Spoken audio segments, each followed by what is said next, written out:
Magandang umaga po sa lahat. Ayan, tayo nagbabalik. Matagal tayong walang vlog at tayo'y naka-duty. Ayan po. Hindi tayo nag-vlog at naka-duty ho tayo. At magandang umaga po sa ating lahat. Ayan, lalo-lalo na ang ating mga kolektor dyan, mga numismatis po. Ayan, kung saan kayong dako ng mundo. Ayan, magpapasalamat lamang tayo sa ating mga subscriber. Maraming salamat po sa sumusuporta at mga subscriber ko po dito sa aking YouTube channel, Samuel Soriano TV29. Ayan, maraming salamat po sa inyo. Ayan, malaking bagay na po yan at inyong mga suporta dito sa aking munting channel. Ayan, maraming salamat din po sa mga nanonood doon sa ating FB page, Samuel Soriano. Lahat po na nakapalo doon sa akin ay thank you so much sa inyong lahat at mabuhay po kayo. Ayan. Lalo na yung mga nakapalo doon sa akin, ayan, pumapalo doon sa aking FB page at yung mga nagsisend ng ating mga star dyan, thank you so much sa inyong lahat. Ayan po, palo sana.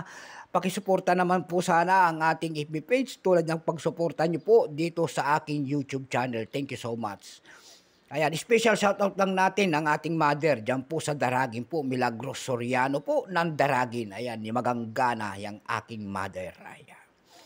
Lahat po ng Soriano family dyan po sa Daragin, doon pa Basista Pangasinan po, masantos na kabuwasanod si kayo namin. Ayan.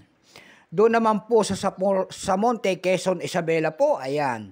Tulad na lamang ng aking mga uncle dyan. Ayan, at aking pinsan. Ayan, Bernabe Binuya Pinto po ang aking uncle. And then Bernard Belin Pinto po. Special shout out po kayo rito.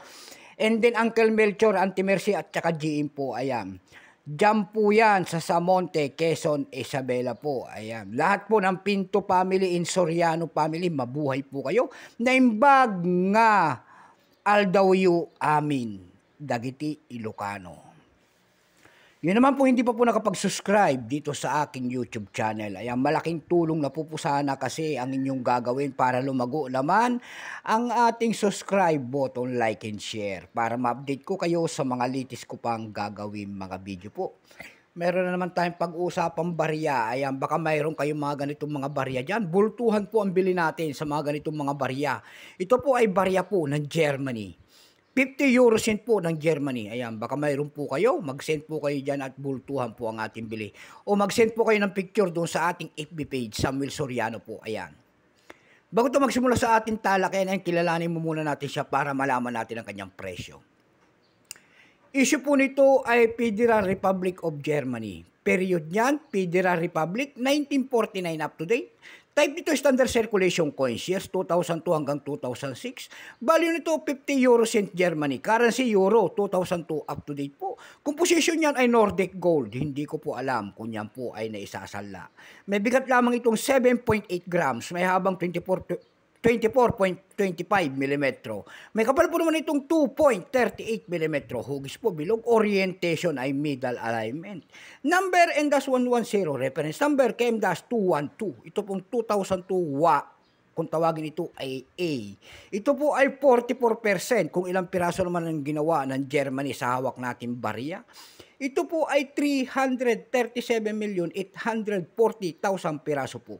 May price na po yan doon sa ating numista.com kung tawagin ng ating mga kolektor. Yung kanyang very fine 830, extra fine 830, almost uncirculated 30. Ang circulated nito ay nagkakahalaga po ng 60 pesos. Tayo naman po ay dumako sa kanyang mga presyo. Doon sa ating eb.com, mayroon tayong nakita nagbebenta doon na $16 nito. Nasundan po ng $12. Yung pinakamalit po ay $8.95. Dako naman tayo sa Carousel PH.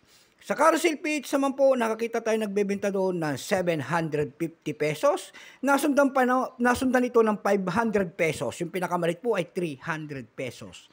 Ayan lamang po ang ating may babaging kanyang presyo. Keep safe po sa lahat and God bless.